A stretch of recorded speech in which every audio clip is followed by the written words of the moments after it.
How to email text message on iPhone. To get started, first of all go ahead and open up the Messages application on your phone. The Messages app on iPhone allows users to send and receive text messages, photos, videos, and other media. It also supports features like group messaging, voice messages, and the ability to schedule messages.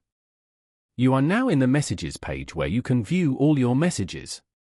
Now, open any chat from here. If you want to share a message from here, then tap and hold that message. Then, select More. After that, go to the bottom right corner and tap on the share icon. Here, type in the email of the person you want to send this message to.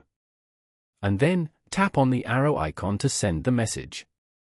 Following these steps, you can easily email text messages on iPhone. Thank you for watching. Please leave a like if this tutorial helped you, or leave a comment below if you have any questions related to the video.